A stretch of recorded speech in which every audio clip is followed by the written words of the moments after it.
Thanks for joining us for another edition of Communication Steroids, the weekly podcast that shows you how to become a better public speaker, a more effective presenter, and a conscious and clear communicator. This is where you can find tips, tools, and techniques that you can put to use today. Here are your hosts of Communication Steroids, Tim Gonzo Gordon and Roger Pike. So the question was, you wanted to know if I should open the show?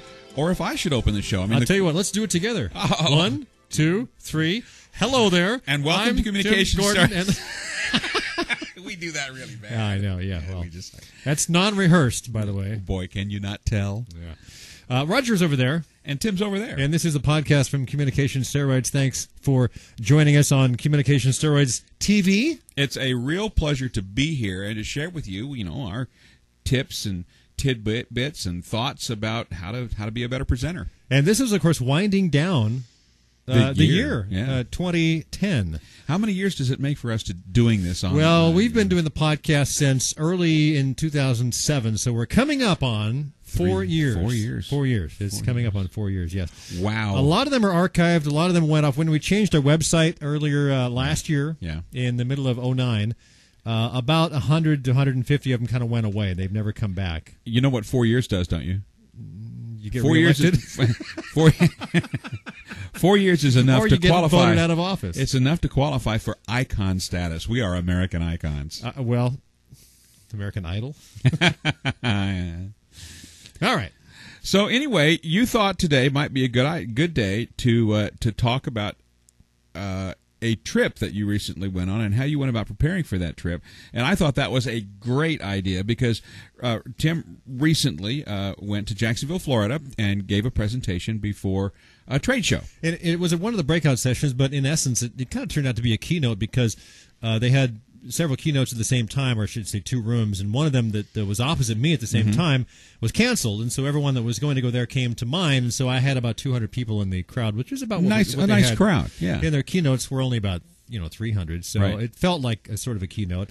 But let me kind of break it down for you. I knew about 2.5 months ahead of time that I was going to do this speaking gig. And I knew the constraints of it. They wanted some sort of PowerPoint presentation. In fact, they actually sent the template, which was okay. It was kind of disappointing because I like to kind of use my own stuff. But they had a template with a blank page with kind of a bar at the bottom of the thing. So I used that. And I knew, like I said, 2.5 months ahead of time, and I knew it was going to be 45 minutes. And I asked a lot of questions. What's the audience like? Who's going to be there? And it was CEOs and managers, designers, exhibit builder, the people that own the companies, right? The management, and these are exhibit companies, and or designers. So I knew that was my audience, and the subject of the talk was using social media to connect with your community, and so this had to do with Facebook, LinkedIn, YouTube, Twitter, and those types of things. And the guy that booked me for this said, I said, tell me what they know about this. He says, their first question is, what the hell is it? Well, I want to start at the very beginning. You mentioned that this should be like a Q&A. Oh, yeah, you're the Q and I'm the A. I was going to say, this is more like an A&A. A&A, okay, you be the Q and I'll answer with the A. Well, the very first question is that I have that might spring to mind in our listeners is, how did you go about landing the gig? I mean, how were you approached, and what was the relationship that you'd established that led to someone asking you to come and do this? All right. You never tell a person, good question, so I won't tell that to you. But it is a valid question because a couple of months before this, there was a gentleman that I had known in the industry, came by, a sales guy from New Jersey, and he was traveling through Oregon. And we got to talking, and I showed him the blog that I had, tradeshowguyblog.com, and explained some of the stuff I was doing on social media, and he got, oh, this is really interesting. And he asked a question. He says, have you ever presented at trade shows and stuff? And I said, no, I haven't. I'd like to. I'd love to, but I don't know how to get into there. And because I told him I was doing webinars and things like that, I'd done a local seminar or two. And he said, well, let me see who I can introduce you to. And within the week, I had received emails from him introducing me to 2 or 3 people in that industry. And I immediately followed up on them. And one of them, this gentleman that I booked here, name was Dan, and he was also up in New Jersey. These people knew each other. And he said, yeah, I'd love to book you with your topic. Here, you're a good guy. I need to know basically in the next 24 hours if you can do this. And I said, well, tell me about the structure. How's this work? The payment and that sort of thing. He says, well, I can't pay you, but I'll comp your conference. And I'll shoot you a couple of hotel rooms. All right, for the night. And I said, okay, that's because that gets me and it gets me to the point where the investment's lower, and it's going to be networking with a lot of key people in that industry. Exactly. You want to do things like that because those can lead to you don't want to do too contracts. many of them, no, because you can't continually do those. At some point, you've got to be able to either break even or make money out of these things. Yeah, exactly. But we need to point out here that two of the contracts that Communication Steroids has now were the direct result of free presentations or nearly free presentations that we made earlier. And since I've done this, by the way, I've had conversations with two people who said, really love your stuff. We're not doing anything on social media now, but we might next year. In fact, we are looking very hard at it. So I'm in their radar. So. Exactly, and and the thing to do then is, of course, discover when they go about setting up their bookings. Right. Because usually people who do the bookings, the plannings for either conferences or conventions or trainings in major corporations, they have a specified time period when they do that for the upcoming year. Very possible, yeah. Find out when that time period is and bug them. And not only that, but beyond the speaking, it could be doing consulting gigs and helping them with their social media, whatever that may be. So exactly. There's a lot of different things that can come out of that. So how did the topic present itself? Did this person that booked you, did they already know the things that you like to speak about, or did they come to you with a topic? I told them that I wanted to speak on social media having to do with trade shows and marketing and that sort of thing, and he thought, great topic. We don't have anyone speaking on that, and it's a topic that everyone's asking about. So when he asked you to do it, when he said, okay, come to this thing, your first thought was, okay, how much are you going to pay me? What was your second thought? My second thought was, wow, he's going to ask me to come out there. That's cool. Yeah. and so you then knew where you were going to go. You knew where you're going to be staying. Yeah. You knew more or less how many people were going to be there. Yeah, so I got as much information about the audience and the circumstances and the situation, the and kind of people that were going to be, what their job description was, all that kind of stuff. And then how did you go about writing this thing and preparing it for a presentation? The first thing I did was write an outline of all the things I wanted to do, and I pulled that basically from a couple of things I've done, some webinars and seminars in the past, and I kind of worked a new framework around that. There wasn't much change, but there was a little bit of change, and I sort of the way I tend to put speeches together of that scope, it's a 45-minute presentation. Long one. A fairly long one for me, because you want to be able to do the whole thing without looking at notes. Mm-hmm. That's important, but you can't memorize the whole thing. And it's not a seminar where you're doing a half a day or a full day and you can refer to notes, and it's more of a casual thing. You're actually doing a presentation with the PowerPoint and the whole thing, and you're up on a stage and that whole bit. And so I wanted to make sure that I knew what I was talking about. And my experience is that when I write something out and try to go from what I've written, it's hard for me to go back to that. And so I built a framework based on slides. Mm-hmm, mm-hmm. And after I spent, but let me back up a second. Before I build the slides or even get to the slides, I read the thing out loud 2 or 3 times, see what works, how it flows. I'm kind of getting used to the material, what fits there, get an idea for the length of time. And then I'll be making notes all the time. Mm-hmm. If I see something online that I want to refer to, I'll make a note and throw that into the file. And so all the stuff, because I'm sort of filtering this ongoing, and probably I'll do the thing out loud 3 or 4 times in a couple of weeks. So I have a good feel for kind of where I'm going with the whole thing. Now, you say you created a presentation based around the slides that you produced. Well, that was the second step. The first step was, okay, what are the main points? And I'll be honest, I went back to the book Resonate and Slideology, which we talked about earlier, mm-hmm. and used those as a framework for setting the whole thing up. And I deviated somewhat from them, but they were great inspiration. They were a great tool to use to set the whole thing up. Ask the questions. Okay, you want to start out with a very positive thing, and then you set an obstacle or a challenge that they're all going to have. So you're basically trying to answer their questions. And there's a structure that you go to, so I really tried to stay close to that structure to make it very easy to follow, and also to get all the pertinent information in there. And to be honest, I could have done 2 hours with all the stuff I had. So how close did you come to memorizing it all? Well, memorizing it, what I found that works best for me is that after I got all the key elements and I broke them down into the points and all the various elements I had, then I built a slide, kind of almost a spreadsheet.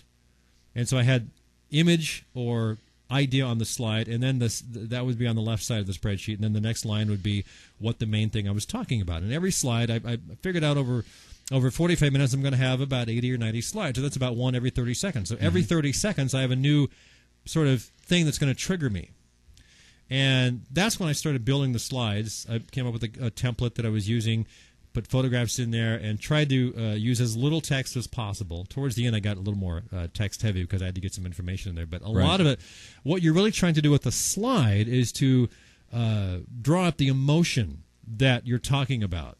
Yeah, we know so many presenters, and we've talked about the appropriate use of slide presentation point.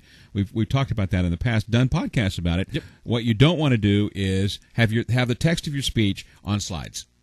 No. In fact, I didn't put anything in the text notes on the slides, which I've done in the past, which for webinars makes sense because then you can print that out and just you're reading that basically when you're behind a microphone in a small room like we are here.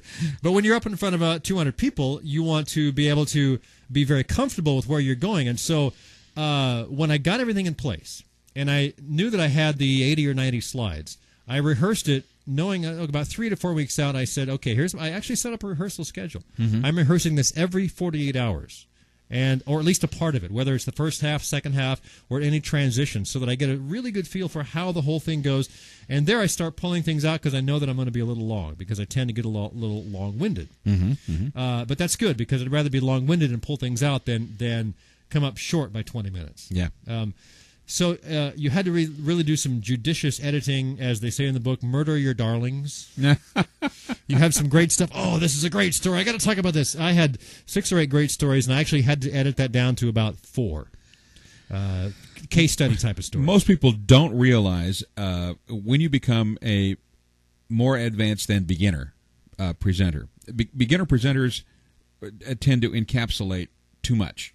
And what they'll do is they'll just have a line or 2 or 3, and they won't broaden it. They won't expand on it. That's their line, and it's tough to fill 7 minutes, much less 45 minutes. Right. A more advanced speaker who's left that behind them, who understands the value of the stories they tell, and knows how to present a topic in a more complete and clear form than bare bones, will go in exactly the opposite direction, and they won't realize that when they have written this speech out word for word and they read it and it takes 15 minutes, that when they actually get up to present it, it's going to take 25. Exactly. And so being aware of all the various things that happen and knowing that you're probably going to go a little long in some areas, a little short in some areas. You might forget something, a good story, but the slides, I think, really worked well because they keyed me from one point to the next. And I tell you what, the one key to doing by the way, I killed. Yeah. I got great... Oh, we should have mentioned that because that's the first thing that you told me was that you killed. I killed. Yeah. In fact, I sent an email to the organizer the next morning. I said, because he was gone.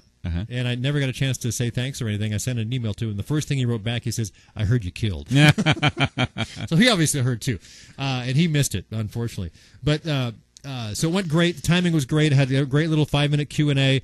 But what really was the key was that I rehearsed it over and over and over, and I knew it inside and out. You cannot rehearse too much. Now, we've emphasized that a million times. I've heard people say, "Well, you can get stale if you over-rehearse." Bull. You cannot rehearse too much. Yeah, and it's one of those things where I've done this before. If I went back a week a week or two later, I would be hard pressed to remember the thing. Well, maybe a month later, I'd be hard pressed. I've done exactly the same thing. Yeah. But rehearsal. Build up a schedule. I knew that I was going to do it every 2 days. Every other night, I was going to go through at least part of it, at least half of it. And the week before leading up to it, I did it virtually every day or almost every day, right. The whole thing. And I did it actually the day of. I took a lunch break and went back and did about half of it just to make sure I'm in the flow.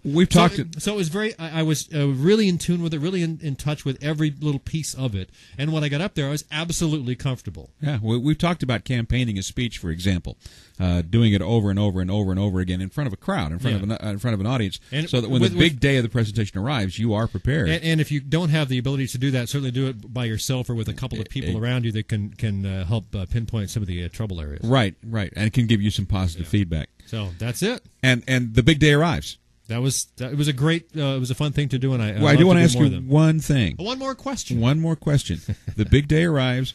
How much in advance did you go to get to the room to see what your accommodations were going to be like, what the room was like, and did you greet people as they sat down? I got to the room an hour ahead of time.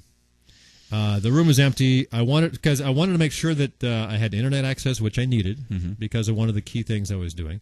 I wanted to make sure my laptop worked with their thing, and there was a tech guy there, AV guy there, who was perfect. And we got set up in 10 minutes, and he said, "Yep, you're on your own." And so I just sat there for a while, and then a couple of people wandered in, and I was in and out getting water and stuff. And a little bit before, a few people came in, and I 6 or 7 minutes before, there was only like 8 people in there. But that's the way the conference is run. When the clock gets to the point, everybody comes in, and next thing you know, there's 200 people, and I was right on the money. And I did talk to people as they came up, and we chatted with a few, and several that I recognized. And so it was a lot of fun. That's all my questions. Yeah. And that's the podcast. Over there is Roger Pike. And over there is Tim Gordon. And this is the podcast from CommunicationSteroids.com. And we're clear.